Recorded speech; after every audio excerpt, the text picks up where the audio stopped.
Bueno, estamos aquí en Socios a la Fuerza con Ricardo Aronskin. Ricardo, muchas gracias por venir. No, muchas gracias a ustedes por la invitación. Por favor, bueno, te voy a presentar mínimamente una pequeña biografía de tu actividad. Sos economista, sos magíster en Relaciones Internacionales, investigador de distintas universidades, la Universidad de General Sarmiento, la UBA, también sos docente en maestrías tanto en la UBA como en la UNSAM, como en Flaxo. Sí. Y sos autor de varios libros que, bueno, a lo largo de esta charla vamos a ir tocando algunos de esos libros como puntapié para hablar de algunos temas. Buenísimo. Pero también sos una persona que participa mucho en medios de comunicación. No sé si es una decisión o los medios te convocan, los periodistas te llaman, escribís tus columnas también en El Cohete a la Luna. Y entonces yo quería un poco, viendo ese doble perfil, ¿no? Un perfil más desde lo académico, de la actividad propia de quien se formó y continúa en la docencia y en la actividad de investigación académica, que se combina también con intervenciones en la cosa pública, ¿no? Sí. Así que mi primera consulta, mi primera pregunta tiene que ver con ¿de qué manera vos entendés el rol social que cumple un economista? ¿Cómo entendés vos la disciplina que desarrollás? Sí, como yo lo entiendo, tiene poco que ver con cómo está desarrollándose en la práctica. La mayor parte de la gente tiene una imagen de lo que es un economista que no tiene nada que ver con lo que yo pienso que debe ser un economista. Sospechaba. Yo creo que nosotros, los economistas, pertenecemos a la familia de las ciencias sociales, no de la física, ni de la matemática, ni de la ingeniería, sino de las ciencias sociales. La economía es una ciencia social. Estudiamos cómo se produce y cómo se distribuye la riqueza en la sociedad. Tratamos de entender eso, de explicarlo. Y en mi caso personal, me parece que el compromiso del economista consiste en ayudar a la sociedad a comprenderse, a entender cómo funciona y por qué pasan las cosas, que es una mirada muy distinta de lo que impera en general en la profesión económica, que es más la idea de un economista técnico, aséptico, aunque en realidad trabaja para el mundo de las empresas, ¿no? Es decir, y los economistas más famosos, los que la gente más ve en los medios de comunicación, yo te iría más lejos, te diría, ya son predicadores, ya no son economistas, son gente que baja línea y que le explica a la población determinadas cosas que funcionan en el sistema para que la gente se resigne a que las cosas sigan igual. Quiero decir, en las últimas décadas los economistas dejaron el mundo, digamos, de las oficinas y la academia para cumplir una función muy importante. Las últimas décadas pusieron a la economía como la disciplina más reveladora de las cosas. Te lo digo yo porque voy a reuniones sociales y alguien se entera que soy economista y viene a preguntarme qué va a pasar, como si los economistas fuéramos aparte gurúes y estuviéramos en contacto con las fuerzas oscuras del mundo, y la verdad que no es así. Pero efectivamente muchos economistas han creado esa imagen. Claro, de que es el perfil, ¿no?, que se el construye. economista sabe y la gente no sabe nada. Entonces le tienen que preguntar al economista y el economista aprovecha ahí y les baja línea en el sentido de decir, bueno, lo que pasa está bien, esto funciona así, etcétera. Y en las academias de nuestro país en general, ¿no?, si bien por supuesto hay casos y casos, ¿qué perfil de economista se cultiva, digamos, o se proyecta? Mira, en general, en las universidades privadas es el economista más convencional y vinculado a las empresas. En las universidades públicas hay.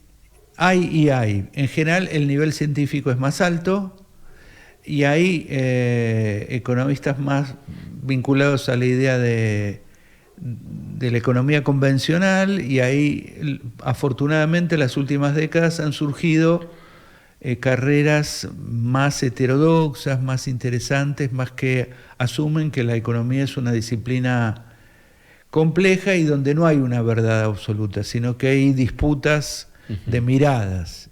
No siempre te enseñan eso. Hay muchas carreras donde te dicen la economía es esto, punto. No hay discrepancias. Los economistas más cultos, lo debo decir, sabemos que hay discrepancias. Y este rol que vos mencionabas recién, ¿no? de los economistas como gurúes, y no solo en las reuniones familiares, sino a nivel gubernamental, ¿no? Sí. Es algo que nuestro país viene de forma sostenida.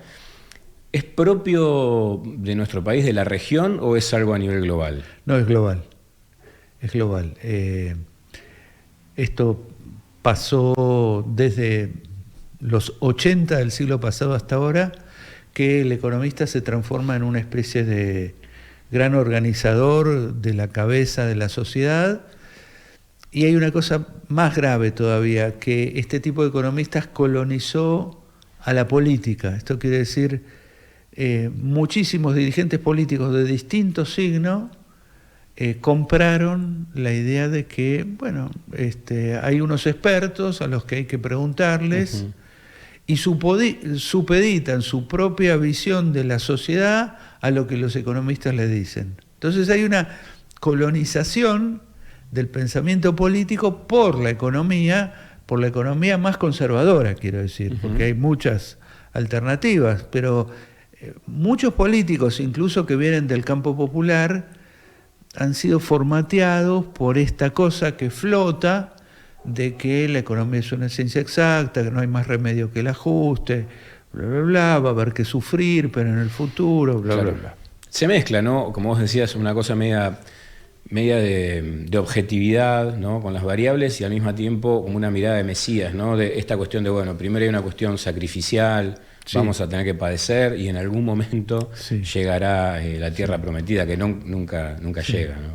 Mira, es muy importante, por ejemplo, a mí me dicen, pero vos no parecés economista. La gente piensa que un economista es un tipo que va a estar con saco, con corbata, va a estar afeitado, va a tener o no anteojos, va a ser o no pelado, pero digamos, es una perfil que la gente tiene asumida, y cuanto más se parece a eso, más sabe. Y cuantas palabras más raras emplea, mejor, porque tiene el efecto de que es un experto. Claro. Y genera una distancia más grande, y la gente dice, uy, cuánto que sabe, no entiendo nada lo que dice, pero eso debe ser que sabe mucho. Ahí hay un punto que creo que es clave. Si hay algo que quizás todo el mundo usa, y en una experiencia por la que todos pasamos en mayor o menor medida, es la experiencia de la economía, ¿no? O sea, todos usamos dinero, y si no lo tenemos, lo necesitamos a través de un trabajo, de algún tipo, digamos, de actividad que nos genere un ingreso. Sí. Estamos todo el tiempo viendo cómo llegar a fin de mes, ¿no? Digamos, la economía es algo que nos atraviesa, y sin embargo, al mismo tiempo parece que desconocemos muchas cosas elementales, ¿no? ¿Cómo es que ocurrió eso? Vos, digamos, eso vos lo podés fechar también. ¿Tiene una época en la que esto empezó a ocurrirnos, o en realidad es propio del capital y de cómo se construyó? Mirá, me parece que antes, en la posguerra, por ejemplo, la economía y la política estaban muy interrelacionadas, y no había que ser muy heterodoxo para decirlo. Digamos, todo el mundo sabía que la economía keynesiana era una economía que tenía que ver con el pleno empleo, con el estado de bienestar. Estado de bienestar es toda una definición política. Digamos, la gente tiene que estar protegida, tiene que estar cuidada, no hay que desampararla. Bueno, todo eso era un bagaje común después de la Segunda Guerra Mundial. Y economía y política no suponían una cosa distinta. Desde los 80 empieza esta cosa de la economía como una especialidad distinta de la política. Los políticos que se callen la boca porque tienen que hablar los economistas. Y los economistas los obligan a los políticos a asumir políticas antipopulares. Esto es novedoso, es decir, es un cambio importante. También supuso una generación de políticos ya como muy vencidos, digamos, muy subordinados, muy amaestrados o adoctrinados, que aceptan que viene el especialista y les dice cómo tienen que hacer las cosas. Digamos, la relación que tenía Cavallo-Menem, ¿no? Venía Cavallo y decía, esto se hace así, y Menem, salvo alguna cosita, no podía decirle nada. El que Claro. sabía era el otro. Y le estaba organizando el gobierno y la política. Incluso en el caso de Cavallo, con De la Rúa también, ¿no? En el sentido de la Rúa traer a Cavallo como Sí. un paquete de soluciones, ¿no? Era una definición frente a la sociedad. Que eso también pasa, ¿no? El político que se candidatea y deja saber quién sería su futuro ministro de Economía, ¿no? Porque eso define un montón de cosas. Es su carta de presentación. Pero el caso de la Rúa, la cosa la llevó al extremo porque en el gabinete había como 5 economistas. O sea, era como ya en todas las áreas del Estado había economistas, en educación, cualquier cosa, digamos. Claro. Y esto tenía que ver con la idea de que los economistas saben y el resto no sabe tanto. Claro.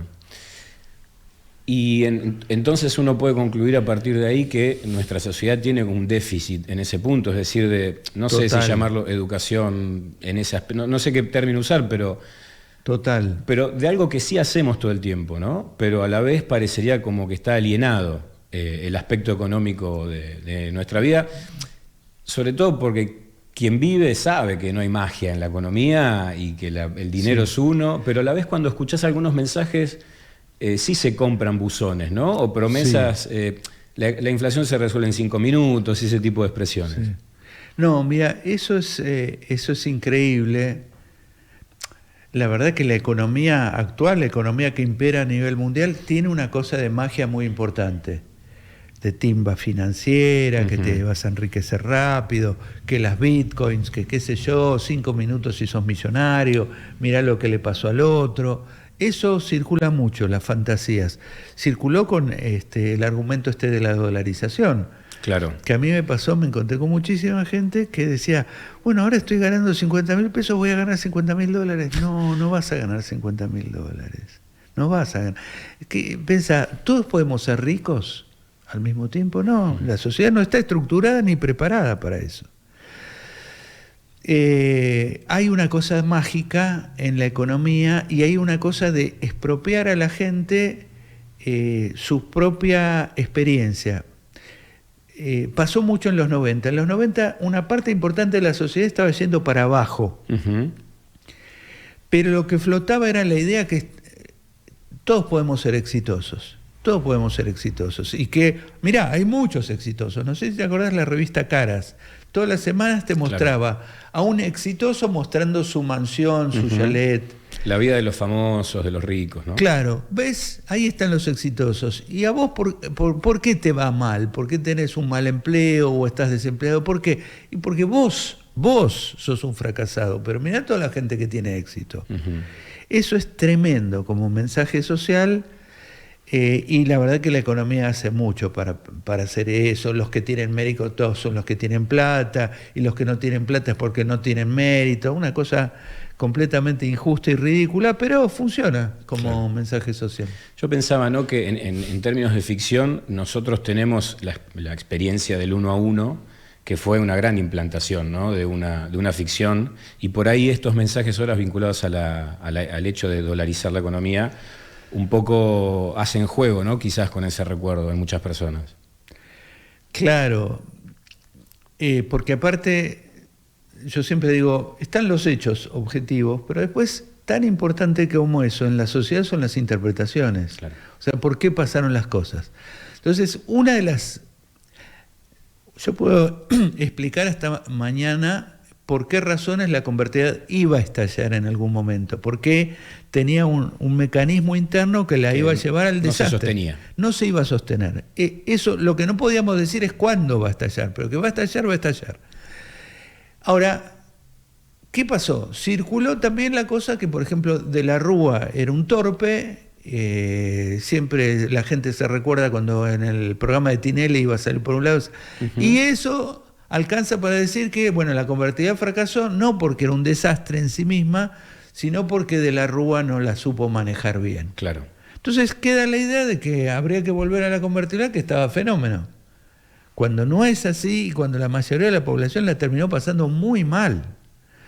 Entonces ahí el tema no es la economía como objeto serio de estudio, sino como discurso. ¿Cuál es el discurso? ¿Cuál es la explicación que te doy sobre las cosas que pasan. Y ahí son muy importantes los economistas como publicistas. Claro. Es decir, como tipos que van a los medios y le ofrecen a la gente una explicación que la desvía de su comprensión de la realidad. Por ejemplo, el 2001, donde muchísima gente termina cantando que se vayan todos.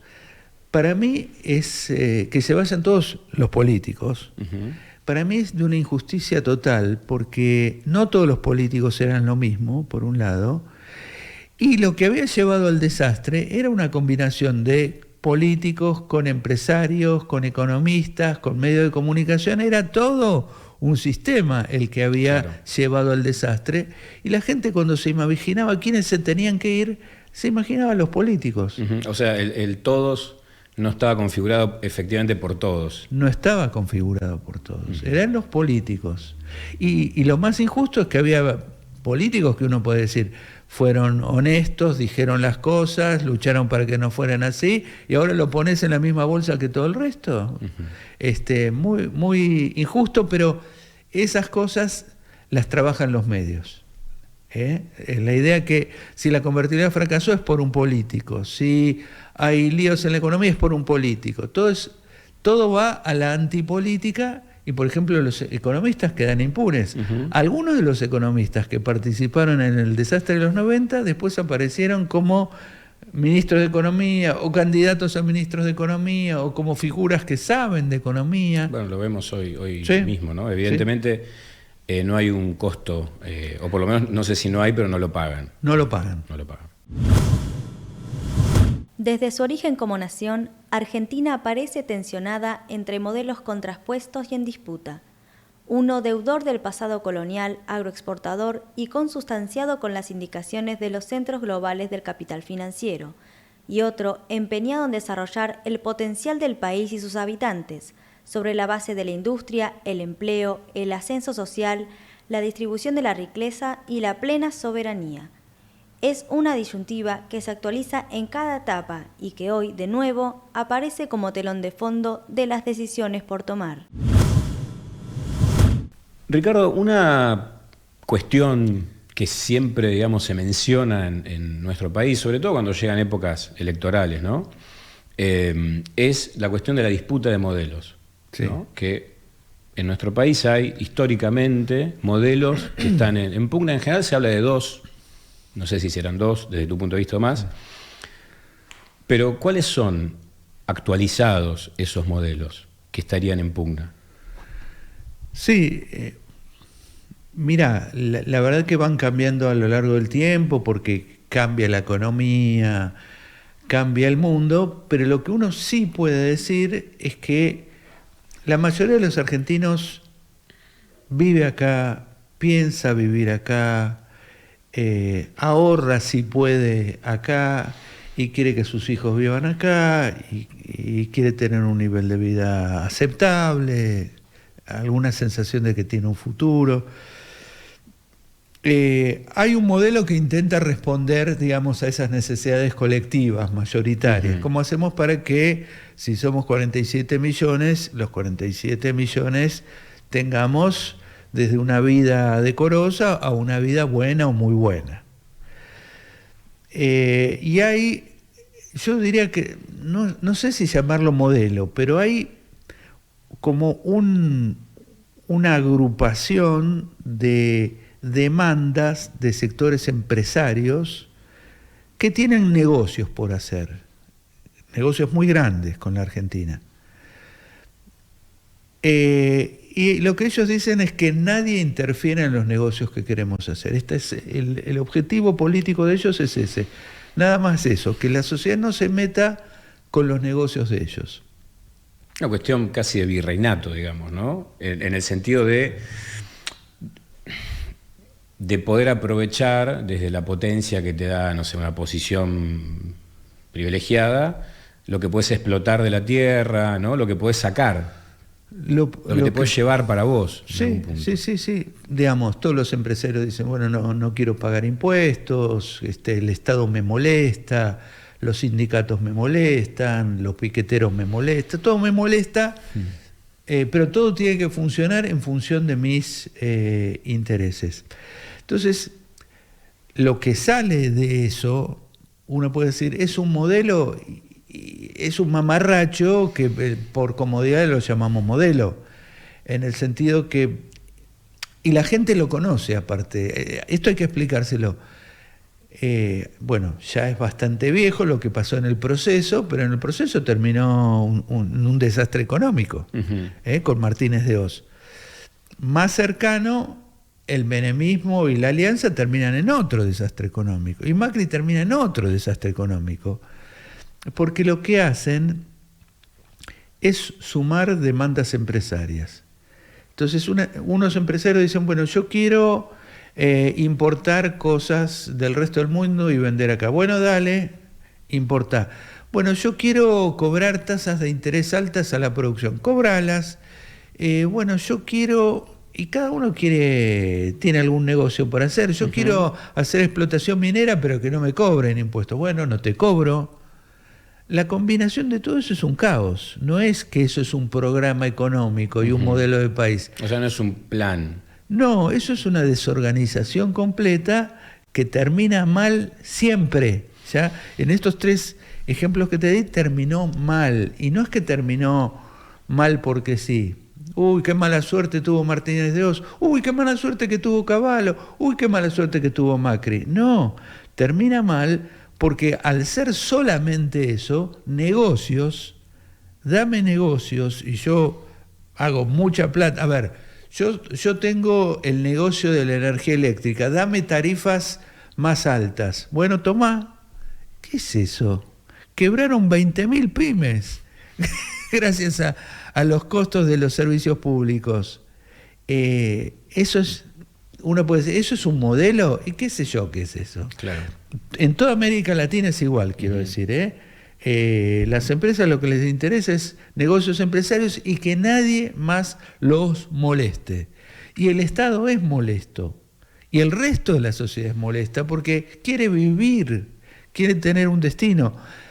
Y el gran compatibilizador entre los intereses empresarios y el de la mayoría debería ser el Estado. Ahora, si el Estado es colonizado por, digamos, gente que representa al empresariado, ahí estamos muy mal y las cosas terminan mal. Vos recién decías que bueno, esto es movible a lo largo de la historia y van cambiando, ¿no? En el caso de este no modelo, no plan que tiene la derecha, ¿qué características le ves propias de esta época? Porque, perdón, sí. ¿no? Te agrego una cosa más. Está la novedad de que ahora es un sector que, bueno, compite en las urnas y gana elecciones y gobierna estados, ¿no? Dentro de nuestro país, desde el Estado Nacional hasta bueno, la Ciudad de Buenos Aires, provincias, municipios, ¿no? Sí. Sí, mira, la novedad que yo veo es la siguiente. Primero, nosotros, la derecha argentina históricamente era minoritaria y en general tenía que recurrir a los golpes de Estado para derrocar a los gobiernos populares, que no eran solamente los peronistas, también derrocaban a radicales y también lo derrocaron a Frondizi, o sea, la ligaban todos. Eso era una minoría que no podía ganar elecciones. Álvaro Alzogaray. La novedad es que crearon condiciones para ser competitivos electoralmente. Hoy son muy intensivos en medios de comunicación y en redes sociales. Esto quiere decir, cuando uno ve la campaña de Macri, la verdad que Macri es Durán Barba. O sea, el gran inventor de todo eso es Durán Barba, el que estudia la cabeza de la gente y dice, bueno, a la gente hay que venderle esto, contarle esto, decirle que vamos a respetar lo que se hizo bien y vamos a cambiar lo que se hizo mal.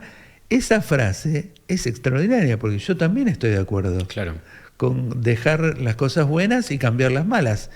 Lo que pasa es que la pregunta, ¿qué era lo malo y qué era lo que había que cambiar? Claro.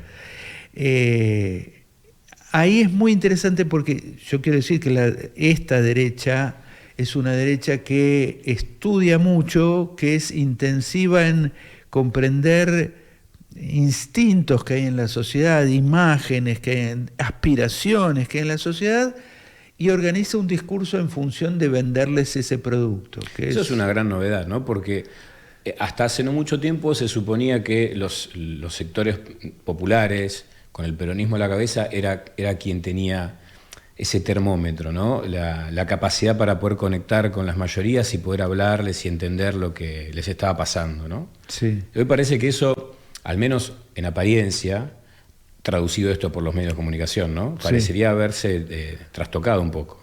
Sí, y efectivamente me parece que pasó algo adentro del peronismo. Yo no soy peronólogo, pero hubo una serie de transformaciones desde la muerte de Perón en adelante que lo llevaron en varios momentos a perder contacto con la sociedad. Digamos, cuando pierde el peronismo con Alfonsín, ahí pasó algo, digamos, Alfonsín había conectado mejor. Sí, estaba viendo un paso adelante y el peronismo se había quedado Y el atrás. peronismo se había quedado. Después, lo de Menem es otra cosa, porque Menem, digamos, ofrece electoralmente revolución productiva y salariazo, y vende populismo tradicional, y después hace una estafa muy grande, pero se da cuenta de que la mentalidad social, sobre todo las clases medias, ha sido trabajada lo suficiente por el neoliberalismo y que gusta algunas de las cosas que él dice o que él hace. Entonces, en el menemismo es una combinación muy rara de peronismo y neoliberalismo.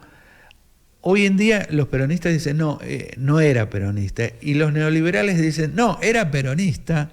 Ahí lo rechazan los dos, pero la verdad que eso fue una síntesis muy, muy complicada. Y hay que decir que Menem, él, era un tipo muy perceptivo, muy perceptivo.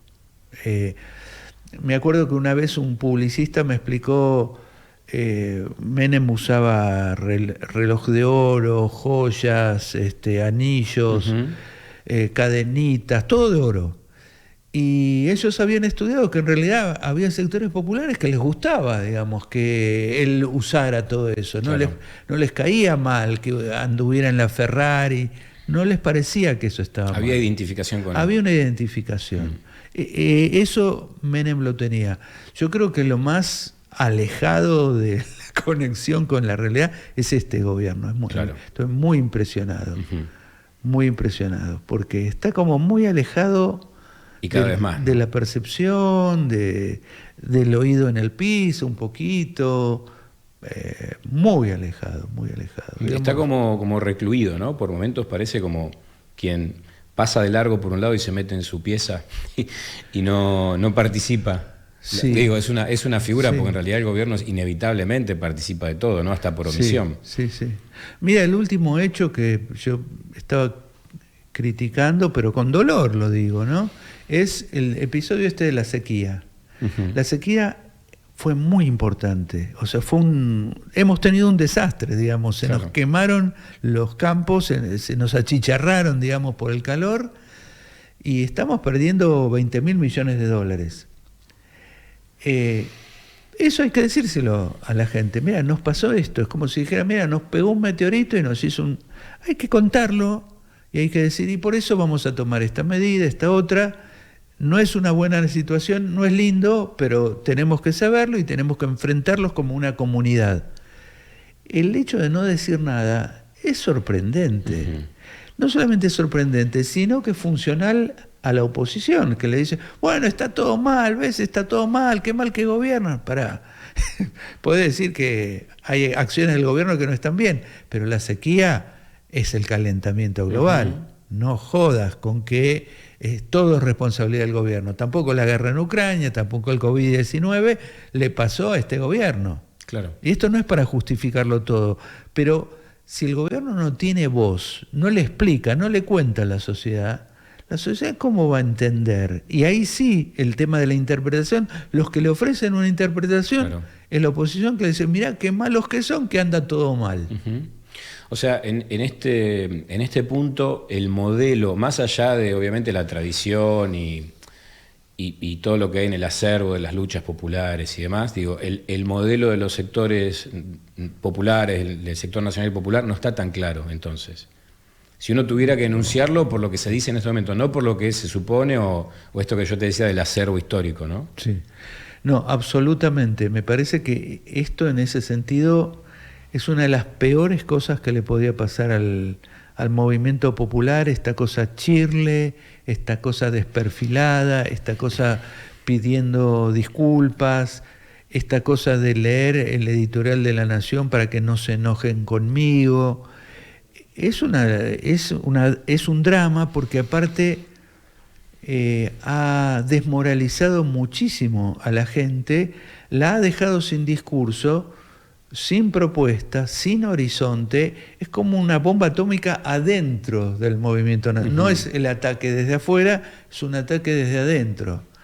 A la mística, a la idea de un país mejor, al entusiasmo, al sentirse potentes. Todo eso, este gobierno ha sido, a mi juicio, tremendamente malo y debilitante del movimiento nacional y popular.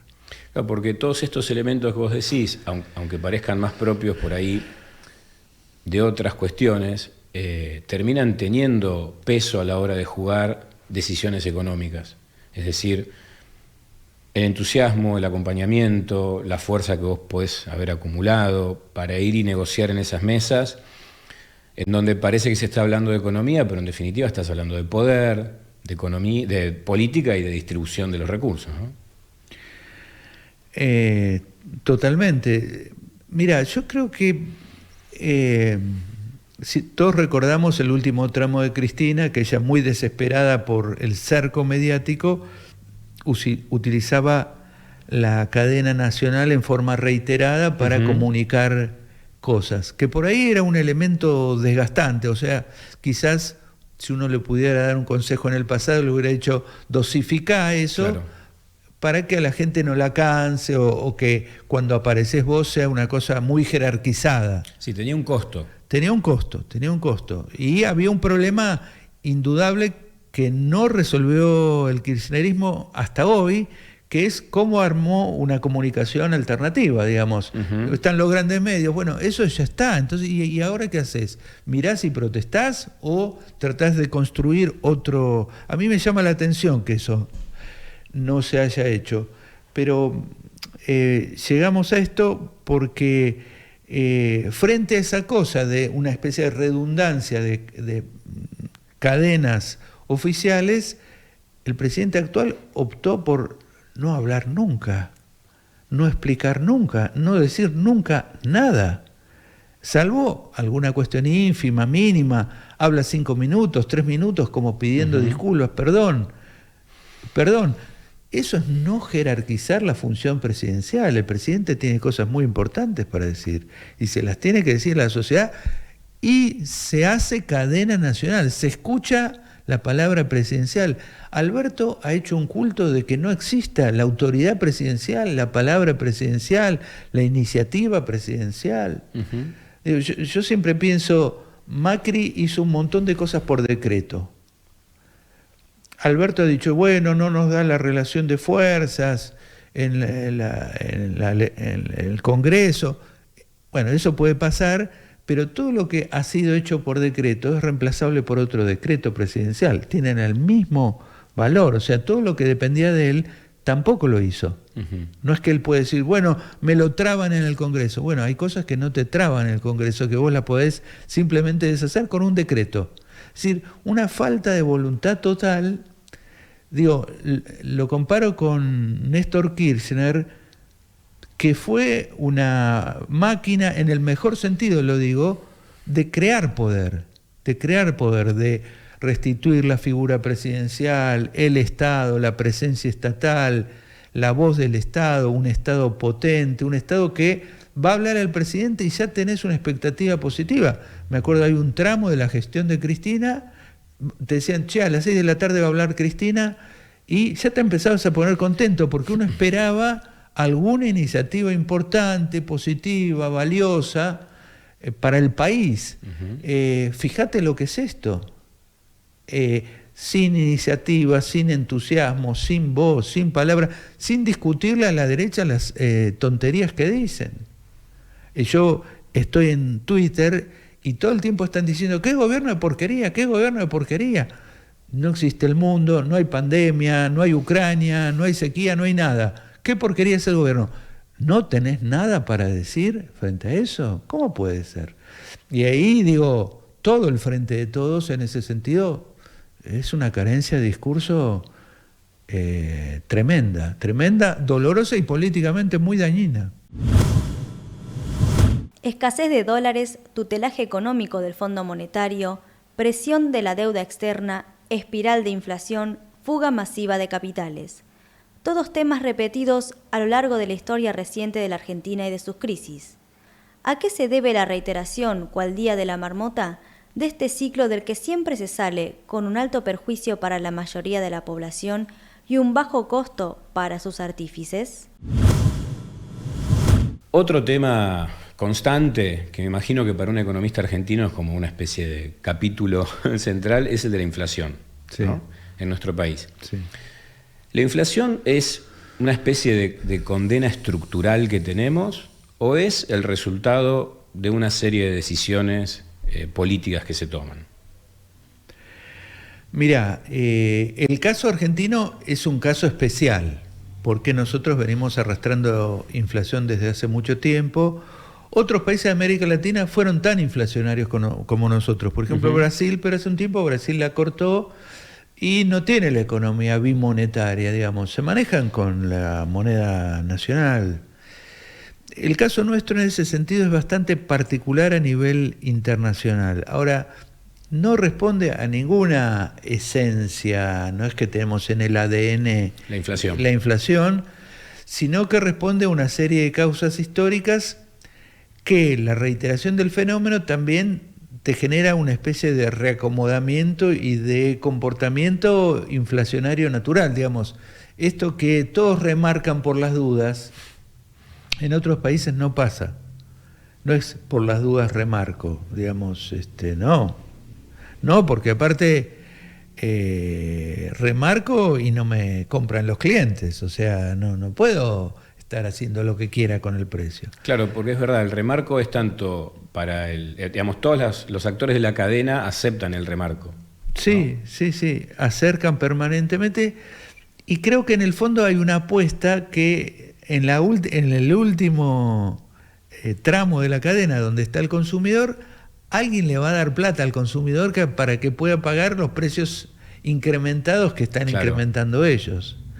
La sorpresa sería que se encuentren con que el tipo le muestre los bolsillos vacíos, que es lo que pasó con mucho dolor y mucha tristeza en el 2002. En el 2002 el cuadro económico-social era calamitoso, arriba del 50% de la población bajo la línea de pobreza, 20% en indigencia. Indigencia es no alcanzás a comer. Arriba de 20% de desempleo, otro tanto de subempleo, un cuadro tremendo. En esas condiciones el dólar se devalúa, se va de 1 a 3 y pico, y sin embargo los precios no pudieron hacer lo mismo. ¿Y por qué no pudieron hacer lo mismo? Porque la gente estaba en la superlona y no les podía pagar esos precios. Entonces, ese año ves que aunque el dólar subió muchísimo, los precios no lo pudieron seguir. No lo pudieron seguir. La inflación fue 40%, el dólar se evaluó 300%. ¿Y eso qué es? Y eso es que ahí no había margen para estar jorobando con los precios.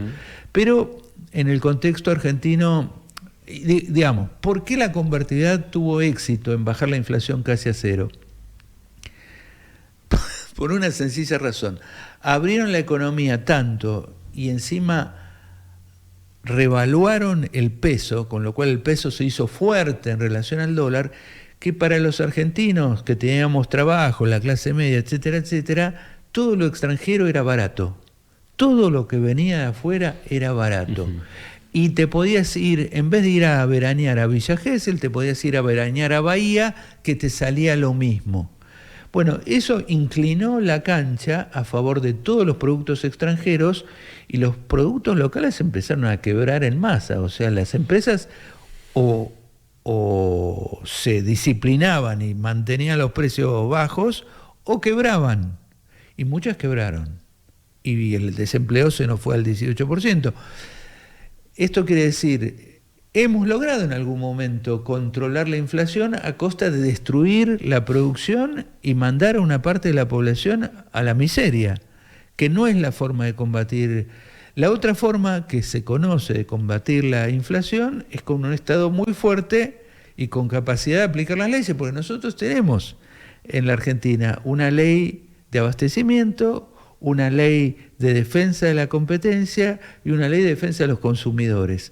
Nada de eso se aplica. Es decir, el Estado no existe, las asociaciones de consumidores no sé qué pasa, pero no tienen fuerza, y entonces es el reino del remarque y que se joda el que se joda. Sí, hay un repliegue de muchas instituciones, ¿no? Exactamente. Vos recién mencionabas lo de la economía bimonetaria, ¿no? Que es algo que también la vicepresidenta dice mucho. Sí. ¿Es algo que está lo suficientemente explicado de cara a la sociedad? No, para nada, para nada. Es más, parece como si el dólar fuera una especie de tótem que tenemos ahí sagrado.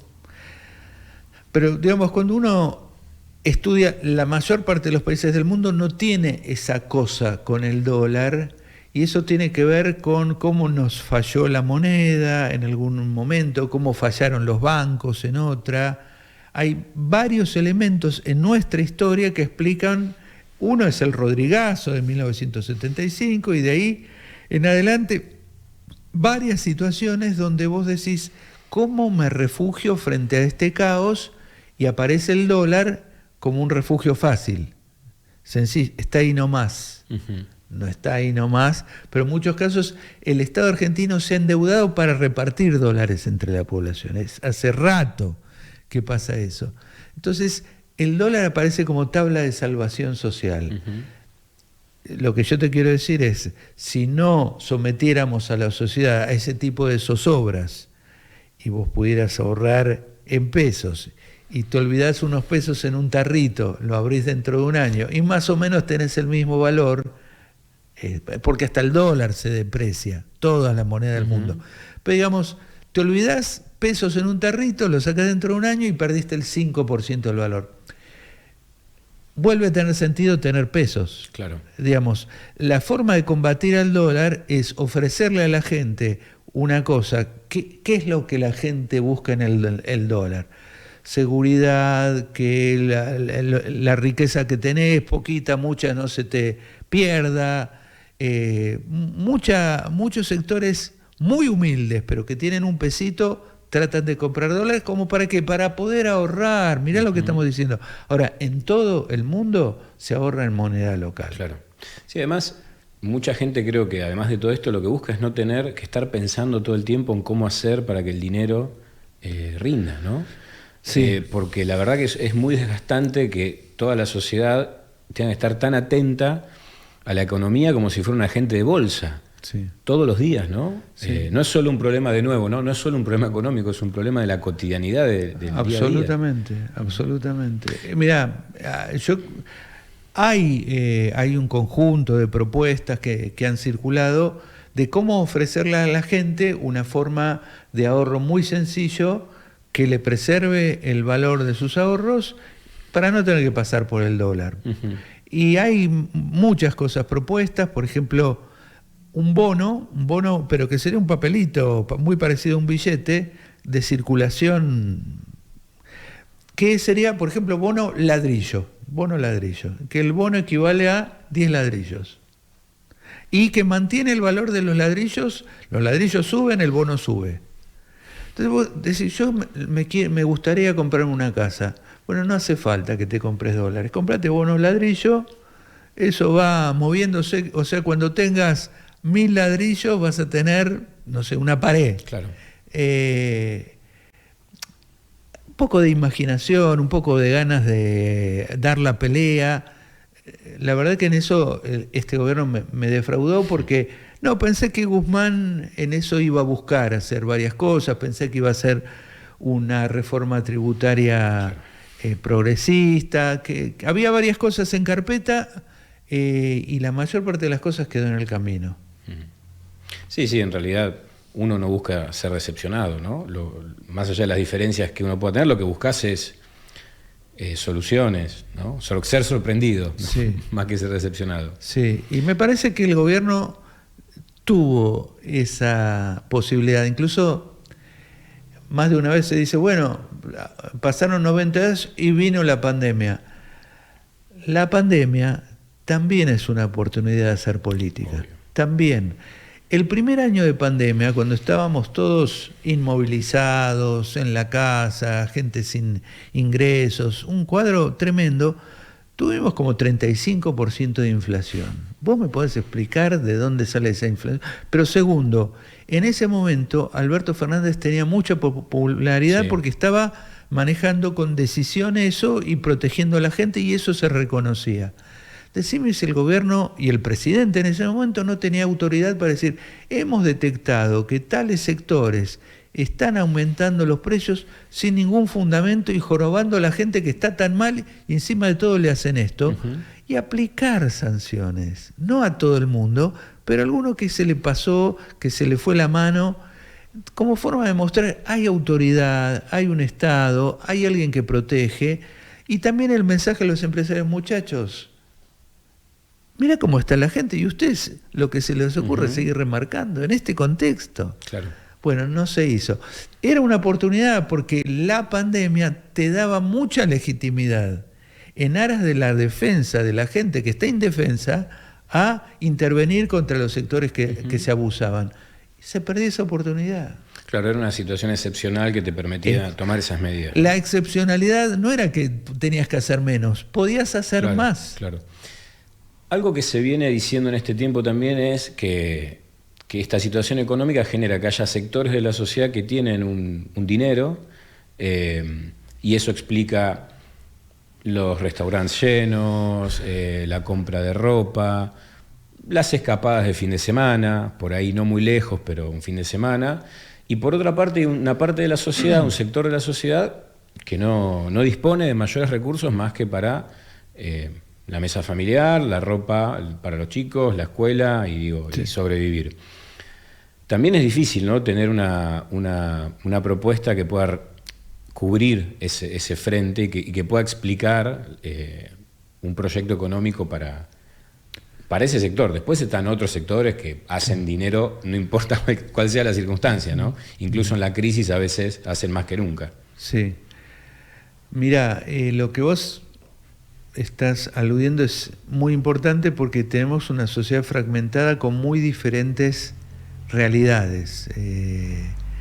Yo me acuerdo que en los 90 hice un ejercicio, dividí a la población argentina en 5 partes iguales, calculé más o menos cuánto ganaba cada una de esas 5 partes y lo comparé con países. Y encontré que el 20% de la población más alto ganaba igual que Francia. Tenían el mismo nivel de vida que en Francia, y el quinto de abajo era El Salvador. País muy pobre, dramáticamente pobre. Entonces, vos tenés distintos países adentro de Argentina. No es cierto que estemos todos mal. No es cierto, es una mentira. Yo estimo que hay un 35% de la población que está o bien o muy bien. 35%, no son 3 tipos, no es el 1%, no son unos ricachones, es bastante gente. Ahora, claro, tenés un 65% que tiene problemas modestos, grandes o tremendos.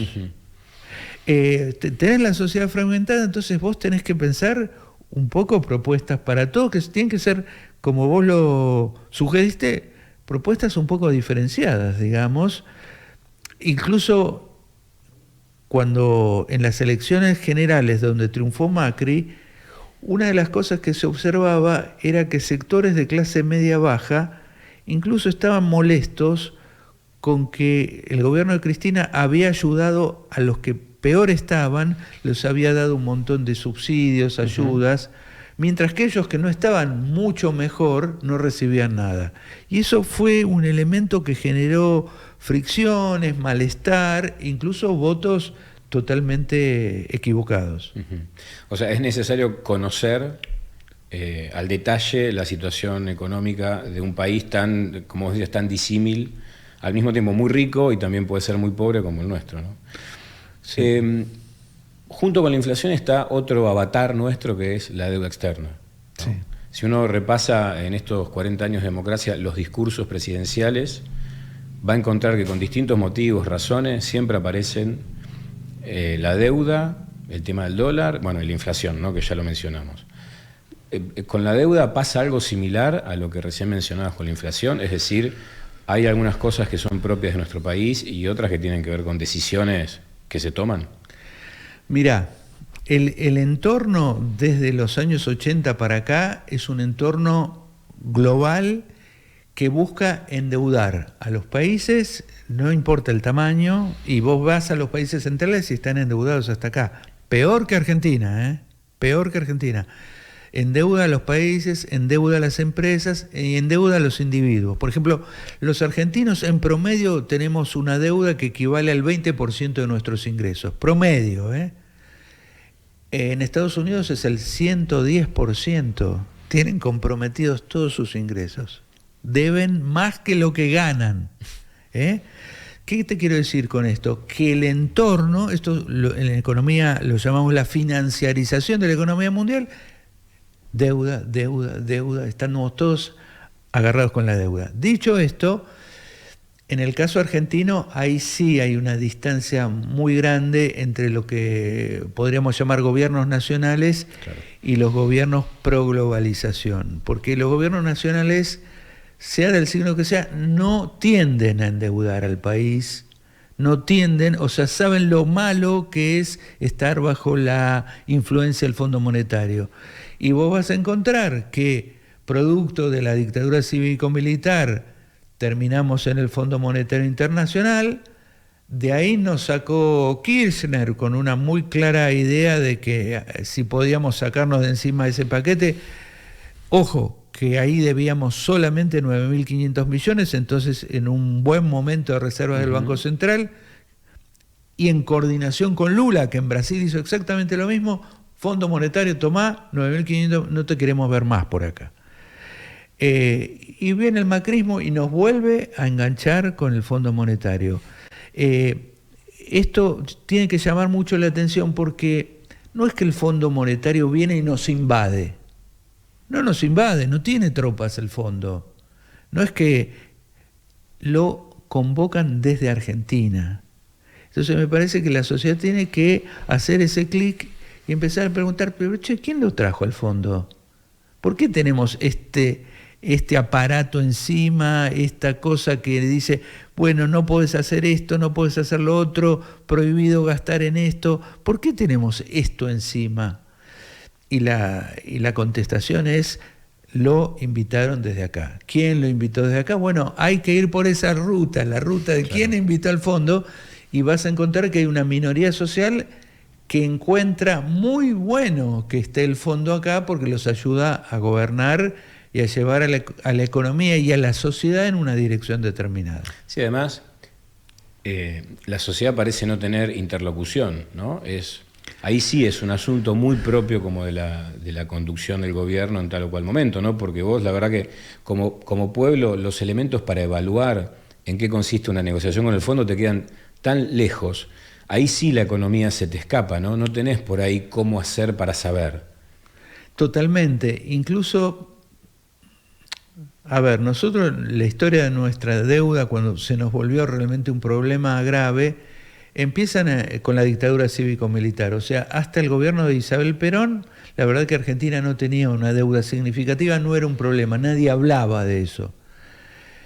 Con la dictadura cívico-militar, Martínez de Oz y otras cosas que pasaron, quedamos con una deuda de 46.000 millones de repente, tremendo, que condicionó toda la democracia hasta ahora. Ahora, la gente en el camino no sentía que nos estábamos endeudando. El endeudamiento externo no se siente, uno no lo ve en la vida cotidiana. Ahora cuando le llega al país la factura, ahí te enterás que pasó algo malo.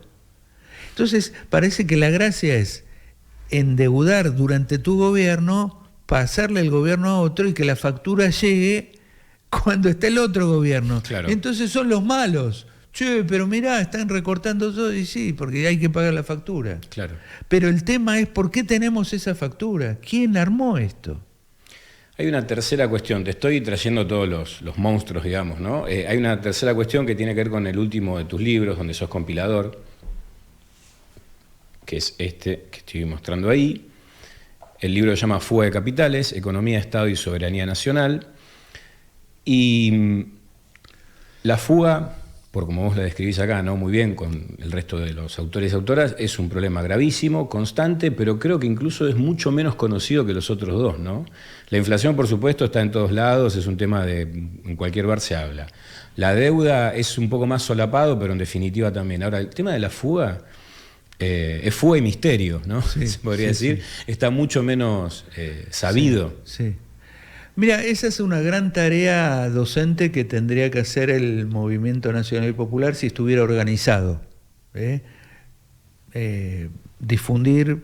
Yo me acuerdo cuando fue el problema que tuvimos con los fondos buitres en la segunda gestión de Cristina. Yo estuve por muy diversos lugares del país explicando. No yo, quiero decir, montones de economistas populares. Salimos a explicarle a la gente y a decirle y a educar y a decir, pero ¿sabes qué es un fondo buitres? Esto, bla, ¿por qué estamos así? Bla, bla, bla. Hay que hacer docencia. La gente no tiene por qué saber absolutamente nada. Los medios no le informan nada. Nadie le va a ayudar a la gente a entender esas cosas. Entonces, Ricardo, aprovechemos este espacio. Sí. ¿Qué es la fuga? Porque, y Sí. ¿por qué parece una cosa que no, también, Sí. no como que excede, escapa a las posibilidades de control, y si eso es realmente así o no?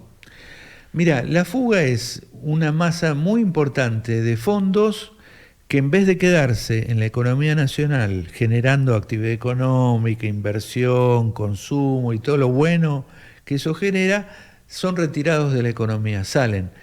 Salen no quiere decir que se vayan necesariamente al exterior. Por ejemplo, en cajas de seguridad en Argentina, la estimación es que hay 100.000 millones de dólares. 100.000 millones. En total, la fuga de capitales de la Argentina, estimación del Banco Central, es 400.000 millones de dólares. Te quiero decir, para que haya una comparación, la deuda externa argentina total, completa, con todo el mundo, son 260.000 millones. Quiero decir, argentinos se dan el lujo de tener fuera de la economía argentina 400.000, mucho más que la deuda. Es decir, se podría pagar la deuda, quedas en cero deuda, y todavía te quedan 140.000 millones. Con que viniera solamente una parte de eso, ¿a qué? A invertir, a generar trabajo, a generar movimiento económico, das vuelta al país. Es decir, es muchísima plata y por eso es una picardía tremenda, una pena enorme que esos fondos argentinos hayan decidido tenerlos en otro lado. No sabemos bien por qué. Yo tiendo a pensar que hay una explicación sociológica compleja. Me acuerdo que en el último gabinete de Mauricio Macri, donde los funcionarios, los ministros, los secretarios de Estado tenían que presentar su declaración jurada de bienes, y había varios que me llamó la atención porque tenían la mayor parte de su fortuna afuera del país. La proporción era más o menos parecida, casi todos tenían el 30% en Argentina y el 70% afuera. O sea, ya es todo un sector social que piensa de esta forma. Ahora, esta gente estaba gobernando la Argentina. Digamos, ya puede decir, bueno, no confío en los otros, pero en mí confío, traigo, invierto, apuesto, no pasó nada. O sea, es una conducta súper arraigada. Es una conducta súper arraigada. Ricardo, ¿y estos dólares, tanto en cajas, que pueden estar físicamente dentro del país o fuera del país, tampoco tributan, necesariamente no pagan impuestos? No pagan impuestos, salvo que hayan sido declarados durante la época de Macri, que hizo como un blanqueo, y entonces ahí 100.000 millones dijeron, sí, yo tengo esta plata, y a partir de ese momento, salvo que digan, la perdí, tienen que pagar impuestos, pero la inmensa mayoría no paga. Por eso Argentina está haciendo convenios con otros lugares del mundo como para recibir información. Ahora, hay que decir que esto no tiene solamente la forma de billetes, euros, dólares, sino que también tiene la forma de propiedades en Miami. Los argentinos son uno de los que más compran propiedades en Miami, tienen en Uruguay, Sí, tienen en Punta del Este, no es como un clásico. Sí, tienen en Bahamas, o sea, los famosos Panama Papers develaron que había muchas empresas de argentinos ahí, entre ellas la de Mauricio Macri. Es la economía, estúpido, dice la conocida frase. O estúpido es no darse cuenta de que es la política, de que siempre es la política, y que los grandes problemas económicos de la Argentina no son en sí económicos, que no se trata de acertar en la fórmula, en el talento técnico de una persona o la eficacia administrativa de una gestión. En resumen, que el problema de fondo no es el fondo, sino la política que se da en el país. Bueno, Ricardo, entonces después de todo este recorrido, habría que replantearse algunas cuestiones acerca de qué son causas y qué son efectos, ¿no? En algún punto, los temas que dominan la agenda política, mediática y bueno, pública de la pizzería de la esquina, podríamos pensar que en realidad son el resultado de una serie de decisiones políticas, pero que no son los problemas en sí. Esto que vos decías, el fondo no es que se materializó acá, la inflación no es un fenómeno climático y la fuga de dólares no es, me olvidé la plata afuera y no me di cuenta de declararla. Sí. O sea, son cuestiones políticas, con lo cual deberían tener, si uno piensa en soluciones, ¿no? Algún tipo de encuadre político. Absolutamente. Aparte, en el caso argentino, cuesta creer que Argentina esté mal, porque tiene unas condiciones increíbles para poder garantizar a los 47 millones de habitantes una buena vida. No puede ser que no podamos terminar el problema de la vivienda precaria en la Argentina. 10 años tendría que estar terminado ese asunto, un tema menos, cloacas, todo eso, buenos hospitales. Transporte público. Transporte público donde la gente pueda llegar al trabajo en condiciones amables. Hay un montón de cosas para hacer y que son completamente realizables en nuestro país.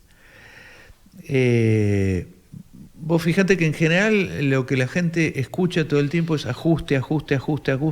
Digamos, la idea de ajustar es achicar en el vocabulario neoliberal, achicar los salarios, las expectativas, el gasto público.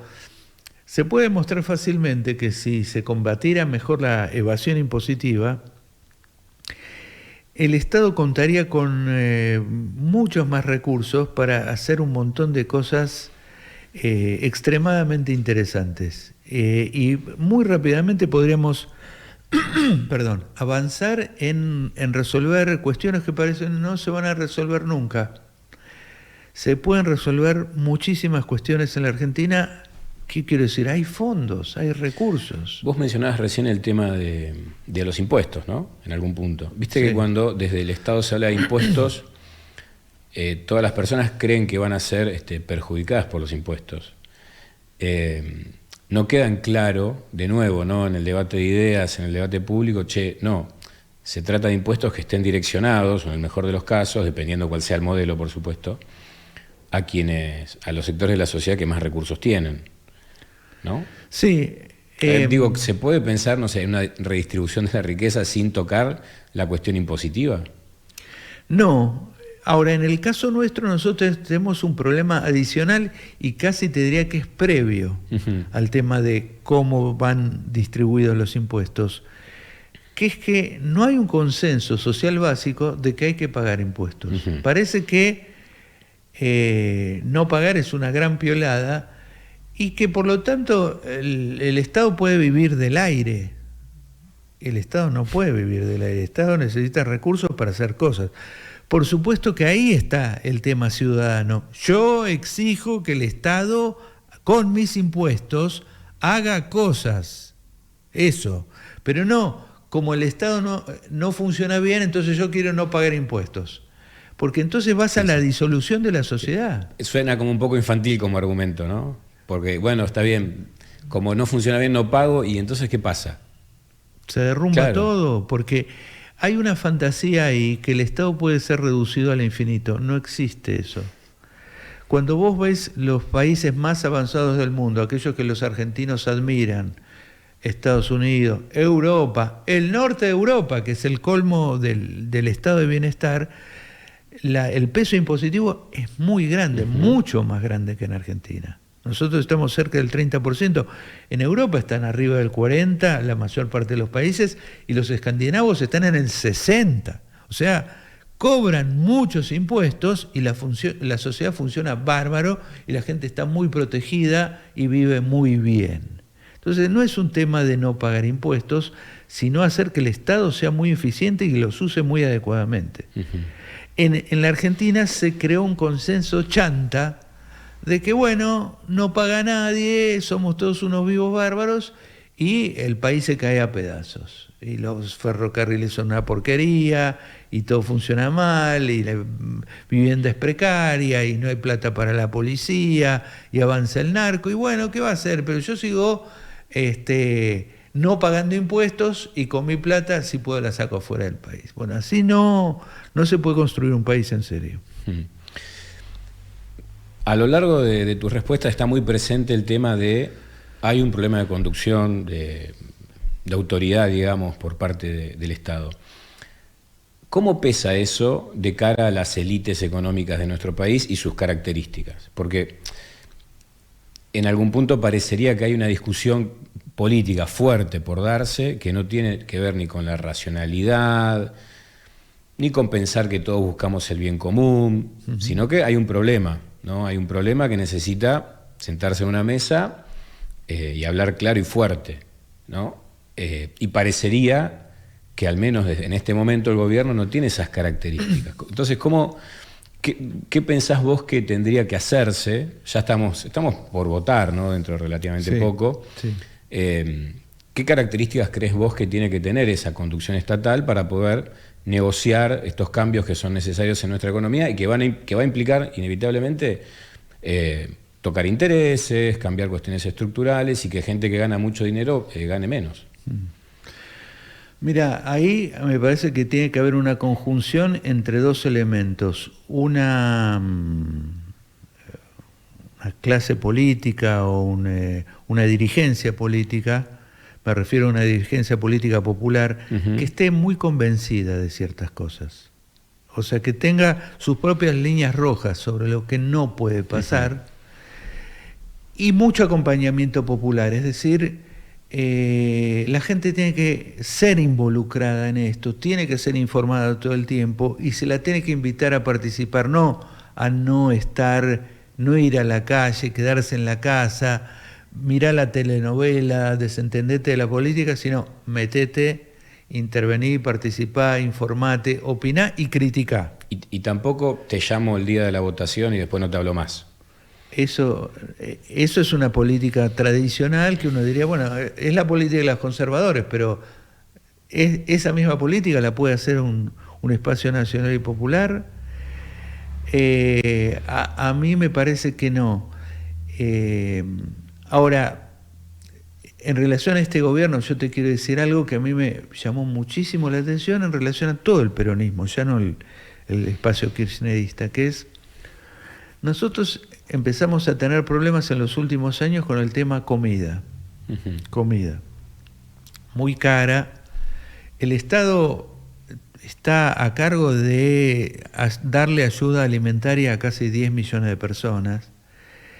Y los sucesivos ministros de Desarrollo Social se encuentran con que los extorsionan las empresas, les piden que paguen de más, o como le pasó a Juanchi Zabaleta, contó el ex ministro de Desarrollo Social, lo contó en el Parlamento, que fue a comprar azúcar y aceite para los comedores populares, le dijeron, uy, se nos acabó porque exportamos todo.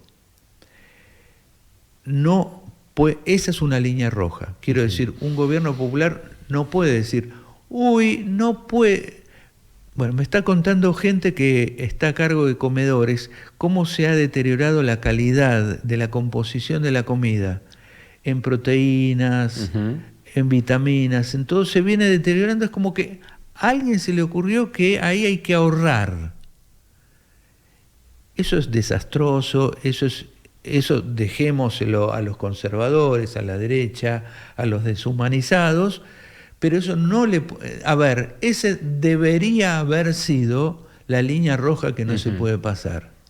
Donde vos decís, mira, a mí no me importa nada, pero vos le vendés carne a la gente a determinado precio. No sé cómo, y si no voy a empezar a fabricar carne yo. El Estado va a tener vacas. Claro, esos son como elementos de un programa histórico, por así decirlo, que ni siquiera debería hacer falta hablarlo. Cuando vos decís, formo parte de tal o cual espacio, está claro que esto, como vos decís, es algo que no puede ocurrir, y si llega a ocurrir, va a tener consecuencias. Claro, porque uno puede decir, mira, podemos debatir si el río Paraná, si el dragado, si los puertos que hay sobre el Paraná tienen que estar en manos nacionales. Son todos debates, donde yo tengo posición, pero digamos, no es de vida o muerte. Si yo quiero construir un país en serio, eso lo tengo que abordar. Obvio. Pero acá estamos hablando de una cosa mínima, que es, en un país como la Argentina, con la producción de alimentos que tenemos, que la gente no acceda, hay un problema ahí ético, moral, de podredumbre social, de destrucción del mínimo espíritu comunitario, que si un partido de raigambre popular no se indignan frente a eso y no dicen, mira, voy a hacer lo que sea para que un chico coma bien porque no hay ningún derecho, eso para vos tiene que ser sagrado. ¿No?